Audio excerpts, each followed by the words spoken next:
Hello students, let us discuss the solution to the first practical on prior and posterior distributions. Let us start with question 1. I will go on writing the code instead of showing the pre-written code to you. So let us work together on this. Those who don't have laptops can focus on the video itself. Those who have laptop can try doing it later.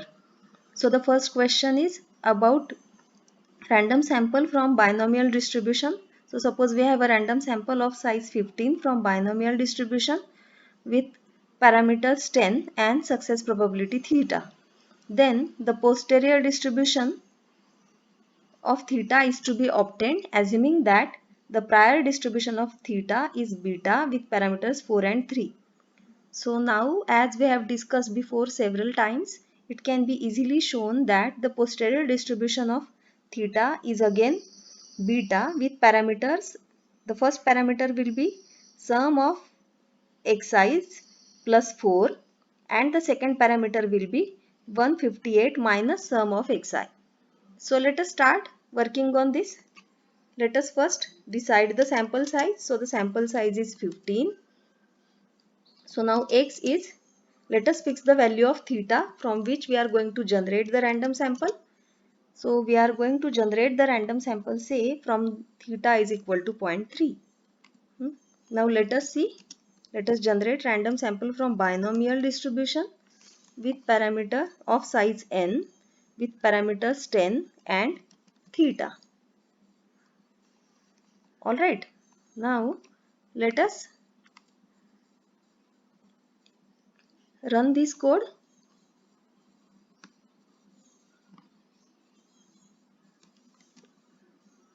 I hope you can see this here that we have generated random sample from binomial. Let us look at the summary. It's not mandatory to look at the summary of x. Out of curiosity we are looking at it. I'm sorry. Okay, so let us run this again. So here it is. So the minimum is 2 and maximum is 6. The median is at 4. Okay, so let us now go on doing this. Let us delete this part which I had written earlier to avoid any confusion. Okay, now let us work on this question. Now the first question is plot the prior distribution and the posterior distribution in the same graph. So for this, we have to plot beta 43 and beta with parameters summation xi plus 4 and 158 minus summation xi. So both these beta distributions are to be plotted in the same graph. So let us first decide the values on x-axis. So it will be a sequence of values starting from 0.01 to point say 999. We can increase this further. Say 0.001 to 0.999 with the increment of 0.001. So we have 1000 values of P. Now we are going to compute beta PDF. So the parameters are, let us write the parameters as A. So A is sum of x and B is sum of x plus 4, that is the parameter of the beta distribution, first parameter of the posterior beta, and 158 minus sum of x, that is the second parameter of the posterior distribution. So let us look at the values of A and B. So as you can see, the prior distributions parameter were 4 and 3, whereas the posterior parameters are 57 and 105. Let us see how much change has actually occurred through the graph. So let us PR-PDF. By PR-PDF we mean prior distributions PDF. So it will be d beta at point P with parameters 4 and 3. Similarly, the posterior's PDF is say PS PDF, which is d beta at P with parameters A and B. Okay, so let us run this. Okay, now we want to plot it. So plot P PR PDF. Let us look at it. Okay, so this is how it looks. Let us try to get a better plot. So let us increase this portion. Let us increase this.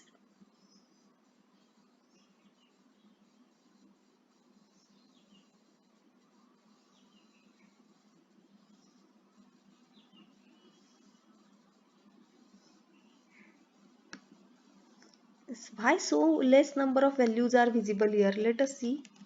Let us look at the length of P.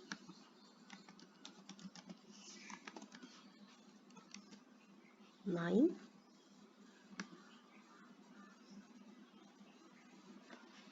Maybe we forgot to run that portion of P.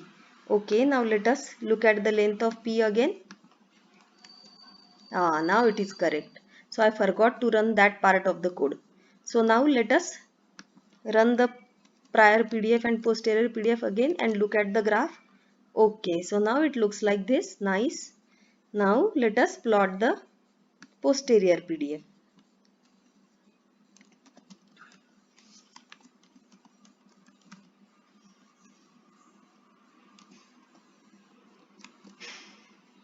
Okay, so what do you notice? The graph is going, the plot is going beyond the plotting area. So the graph of the posterior PDF is going outside the plotting region. So what can be done is, let us first plot the posterior PDF and then plot the prior PDF to get a better picture. So let us run this again. So you can easily notice that the prior distribution had mode around 0.6, whereas the posterior distribution has mode around 0.3. Approximately, the mode is approximately at 0.3, whereas the prior distribution had mode approximately at 0.6 or maybe 62, somewhere around 0.62. So this is what changes. So why this has happened? Because the probability, because the theta value is less, 0.3. So because the actual value of theta is less, and so even though the prior distribution has mode more than 0.6, but the observations were coming from a binomial where the probability of success was quite less than 0.5. So the mode got pulled towards the left side, and in fact it went close to the 0.3. Notice that even though here looks like we have a sample of size 15 only, but actually because this is a sample of size 50 from binomial distribution, indirectly we are dealing with a sample of size 150 from Bernoulli distribution. So in that sense the sample size is quite large. Okay, so this was about question 1. So let us write question 1 here. Now let us move to the next question, which is question 2. Okay, so now what was the question 2? The question 2 was about the posterior distribution. So the xi's are from Poisson distribution, and the prior distribution of the Poisson mean is 4 theta e raised to minus 2 theta. So clearly it's a gamma distribution with parameters 2, 2. So as we have discussed earlier, the posterior distribution of theta will be again gamma with parameters n plus 2 and summation xi plus 2. So now we have to plot two gamma densities together. So let us repeat this code. We have to make just a few changes in this code. So instead of binomial, now we will be generating a random sample of size 30. I think, I am not sure about it, but I think the sample size is 30. So let us verify this quickly. Okay, the sample size required is 40. So let us generate a random sample of size 40. I'm sorry, the sample size is 20. So let us generate a random sample of size 20 from Poisson distribution, taking theta equal to 0.26. Sorry, 1.52. Take theta equal to 1.52 and generate random sample of size 20. In the first example also we were told to take theta equal to 0.45, but it's okay. What we have done is fine. You can just change the value. So Let us take theta equal to 1.52. Now R Poisson with parameters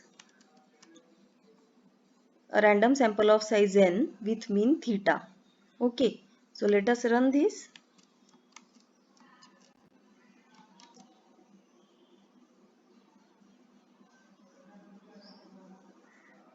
So these are the summary statistics. The median is 2, the mean is 2, third quartile is 3 and the maximum is 4. So fine.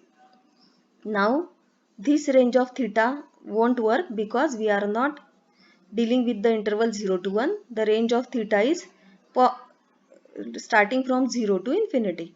So let us start from 0, say 0.01, and let us go up to say 5 because the true parameter value is 1.52, so I am taking it to be around 5.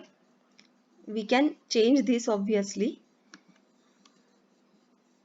Now the first parameter of the gamma distribution will be n plus 2 and the second parameter will be summation xi plus 2.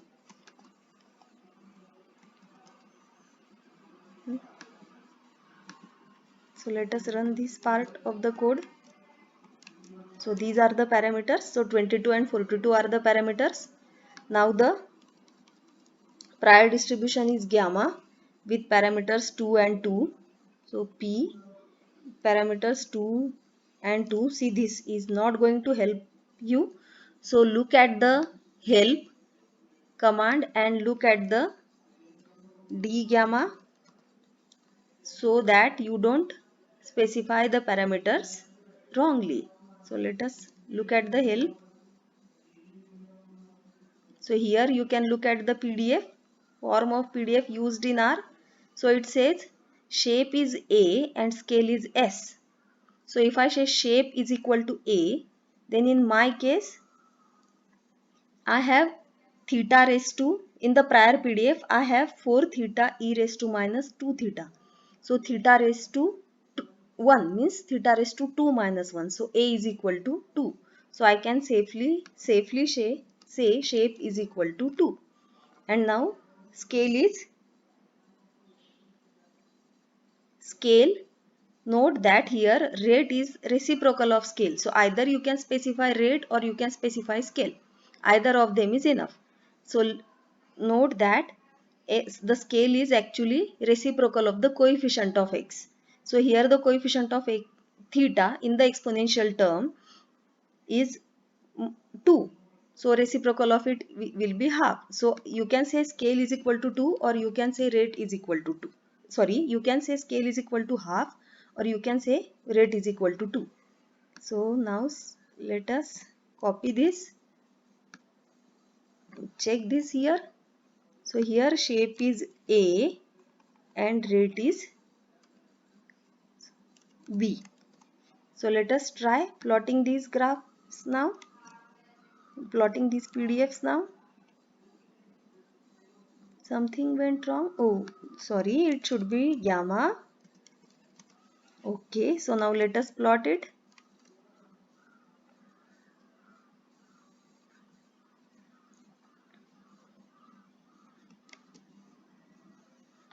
So as you can see, both the distributions have a mean less than 1.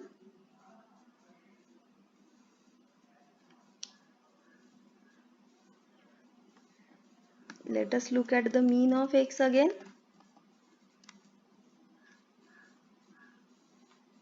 Let us look at the help. I just want to be very sure that we are plotting it correctly.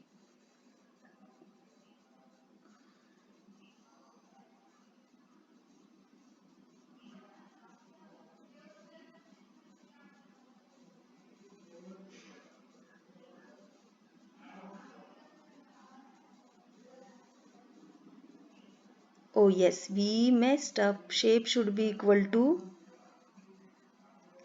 B and rate should be equal to A. That was the mistake. So let us repeat this again. Now you can see the change. So the prior PDF is showing the modal value to be less than 1, but whereas the posterior PDF is supporting the evidence coming from the data and giving the mode around 2. Notice that the sample size is not large, it is only 20. So if you increase the sample size, the mode will converge, will shift towards the true parameter value. So let us try doing it. See what happens if I increase the sample size. Let us take n equal to 50. So n equal to 50 and run the code again.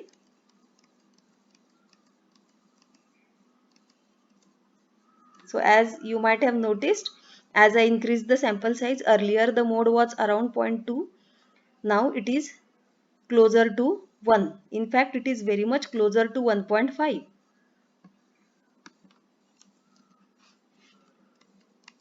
So let us go back to the sample size n equal to 20, and now because as you change, as you run the code, each time different random sample gets generated. If you don't want that to happen, if you want to fix x, then what you can do is you can use the command set.seed.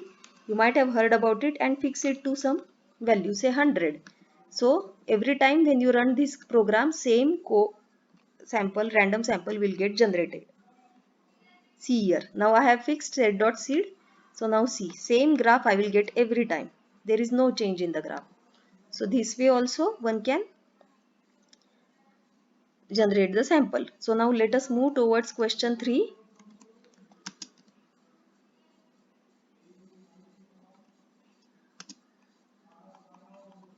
So what we have to do in question 3? So we are dealing with the normal distribution. So here I think we can skip question 3. It is very much similar to what we have done in question 1 and 2. So we have already discussed normal model at great length in the 2 video lectures. So using that, the result derived in those video lectures, we can easily prove that the posterior distribution of theta given the xi's will be again normal with mean summation xi plus 1 upon n plus 1, and the variance will be 1 upon n plus 1. So you can easily work out question 3 on your own. Let us move towards question 4. So now question 4 is about uniform distribution. So we are generating a random sample from uniform distribution with parameters minus theta theta, and the prior distribution of theta is 2 by theta cube. Now I have already provided solution or derivations of the posterior distributions in the practical to you. So you may refer to that. So as per our derivation, since this itself is a Pareto density, so again we end up getting another Pareto distribution as a posterior distribution of theta. In fact, the Pareto distribution is uh, n plus 2 times t raised to n plus 2 upon theta raised to n plus 3, where t is the maximum of minus of x ordered 1, x ordered n and 1. So let us implement this. Let us try to plot these two PDFs together. So let us first generate random sample from uniform distribution. Let us take some value of theta. So let us see if the practical sheet has provided any value of theta. So yes, the sample size given is 30 and the parameter value provided is 2.2. So let us take theta equal to 2.2 and let us take sample size is equal to 30. So x is n with minus theta theta.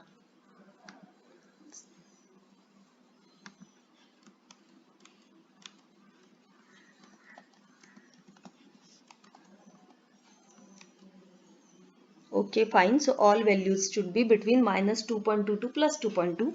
So yes. So now let us compute the constant t then, which is maximum of minus of minimum of x, maximum of x and 1. So let us look at the value of t. What is it? So t is 2.1540. 82. So not bad. So which matches with x ordered n, if you can notice here. Now let us compute the PD posterior PDF, prior PDF first. Okay, so let us first take values of theta. So now values of theta should start from, for the prior it should start from 1 to infinity, and for posterior it should start from t. So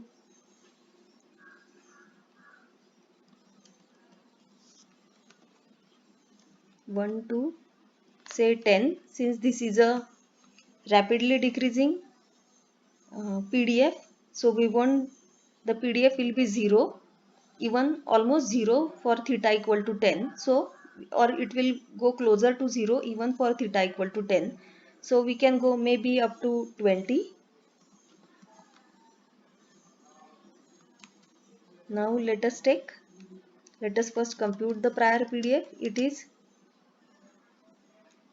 2 upon p cube, sorry, p cube, that will be the prior distribution, and the posterior distribution is, now notice that the posterior distribution will be 0 if theta is less than t, means the posterior PDF is 0 for the range, so for the range 1 to t. So we should specify this accordingly. So let us write a user defined function.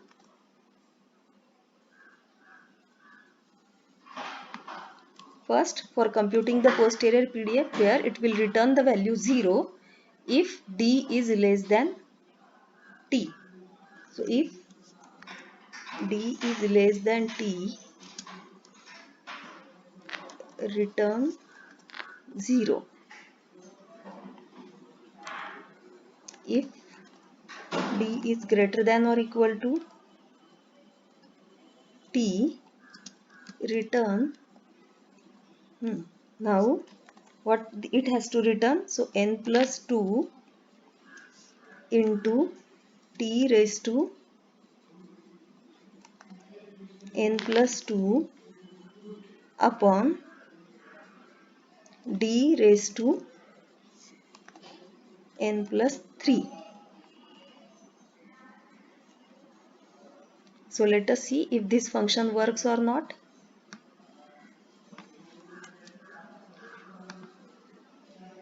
So let us compute PS PDF at point say 1.2, it should return 0, correct. Let us compute PS PDF at point 3, so value close to 0, fine. So it is going to 0 very rapidly. At 3 itself it is 0. So now let us compute the values. Now values of posterior PDF. Let us call it as value, and now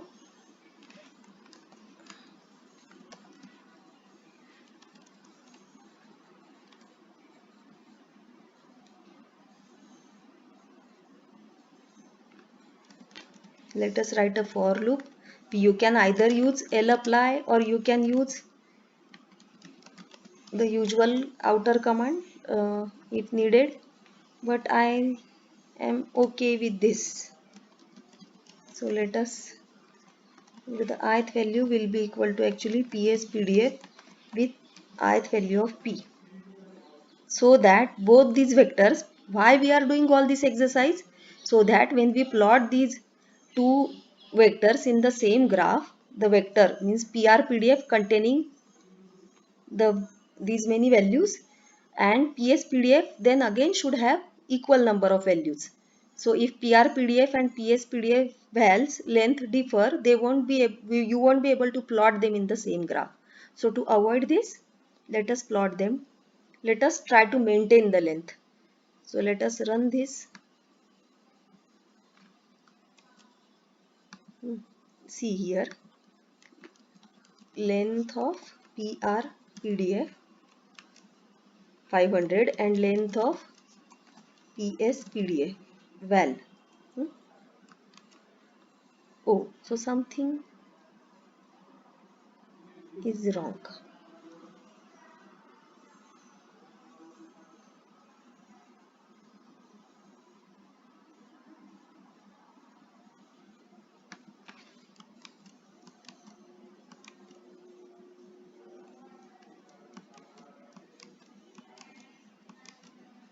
Now it is correct. We had not run PRPDF again, so it was showing the earlier length. Now it is fine. Now let us try to plot them together.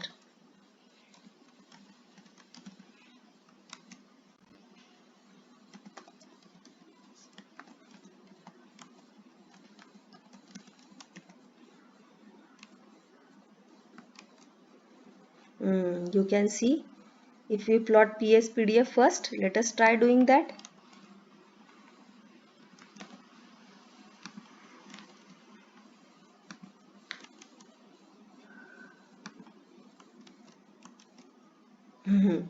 It looks as if it is totally negligible. We can try changing this range. We are unnecessarily going up to 20. Let us go up to 5 only and let us try to increase the number of values.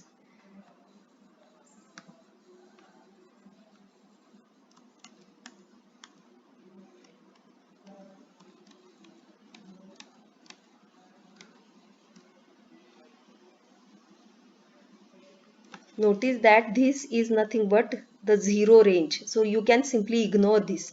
Actual PDF starts from here to here.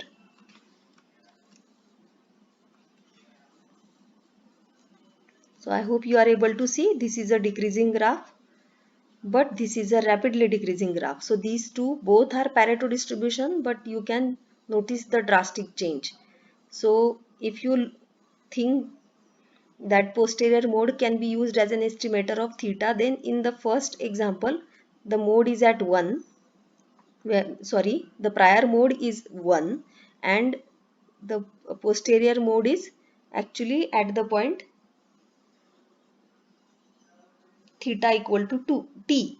So if you put theta equal to t here, so you will get t value of t which was around 2.15 as an estimate of t.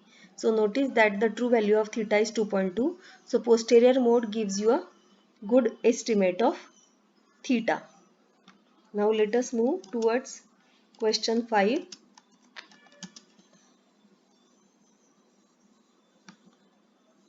So question 5 was about the ability of a person having with ESP. So Bob claims to have ESP. To test this claim, you propose the following experiment.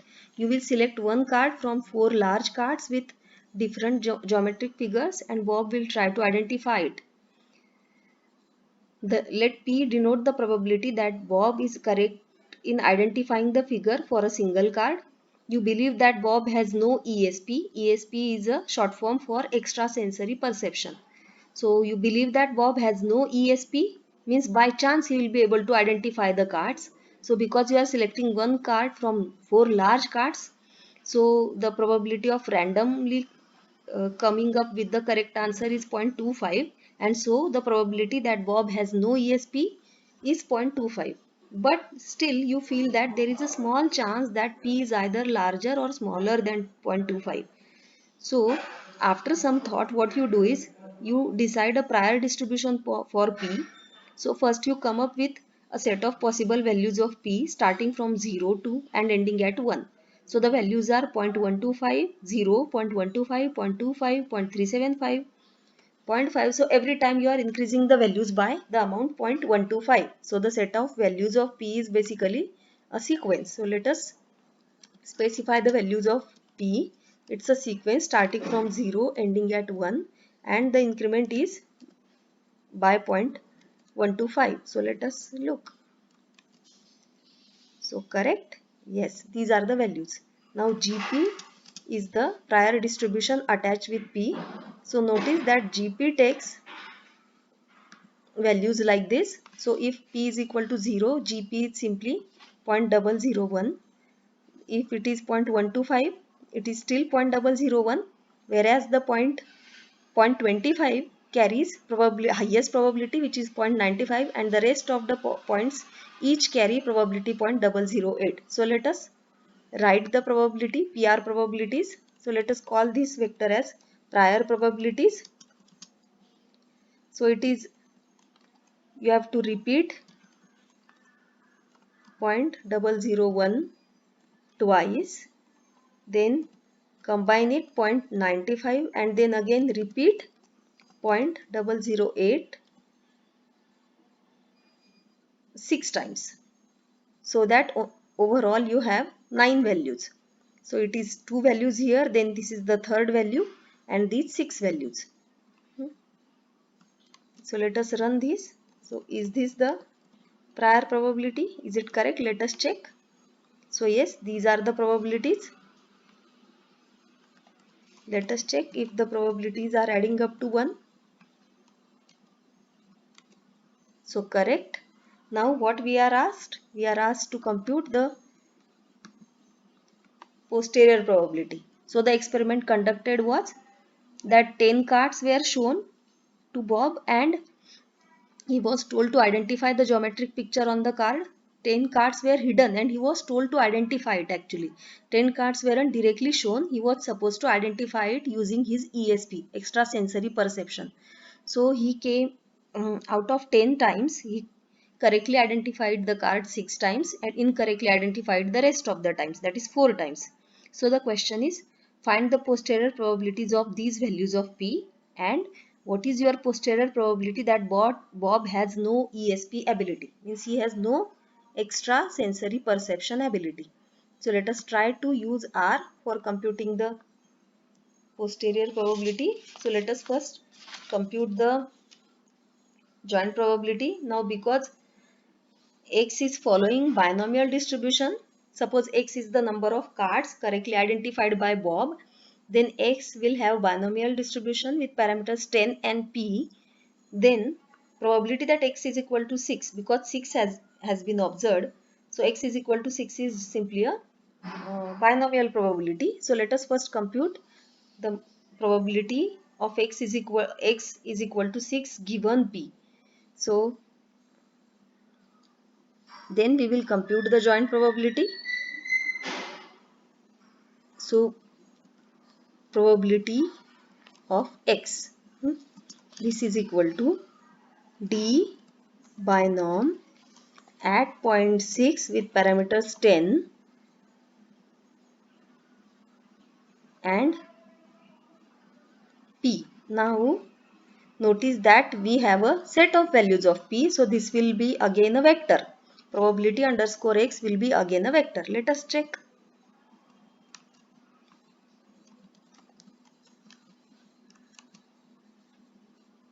Fine. So this will be the probability. This means if P is equal to 0 is the true value of P, then probability that X is equal to 6 is 0.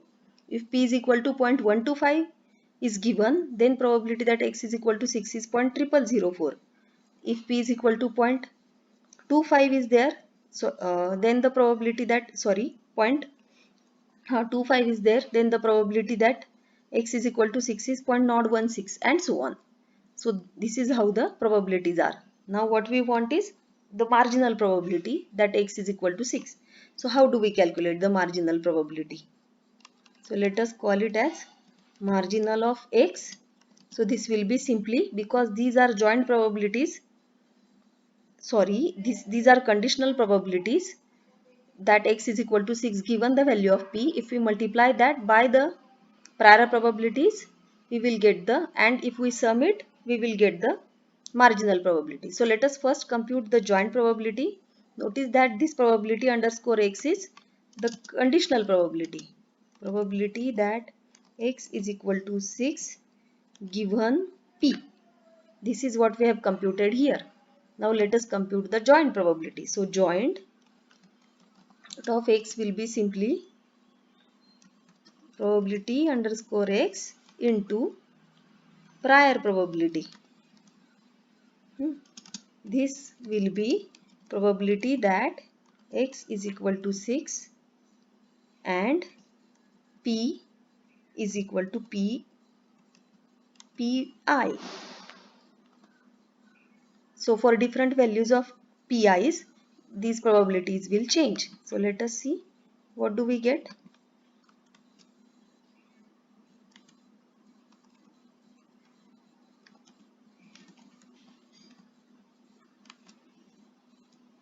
So yes, so notice that the probability is highest when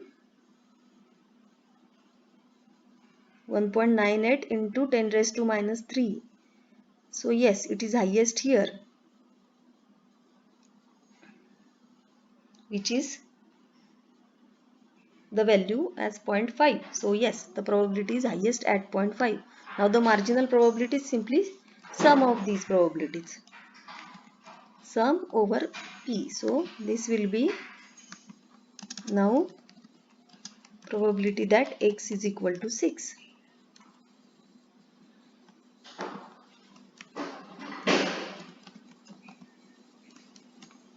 So it is 0.021. Now what we want is posterior probability. So posterior probabilities will be simply joint upon marginal.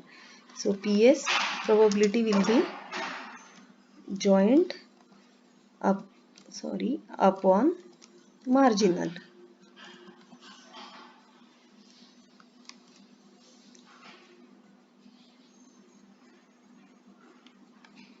So let us check whether we are right or wrong. What will be the sum?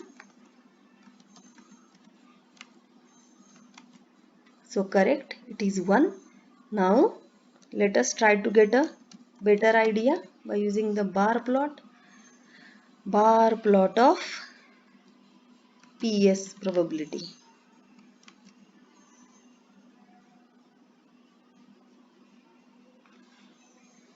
Now let us have simply the usual plot P comma PS probability. Okay, so you can notice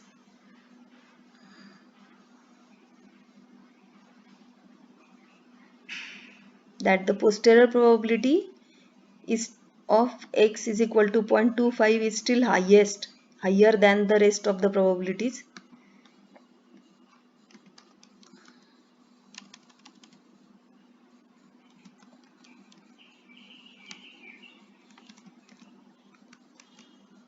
Hmm.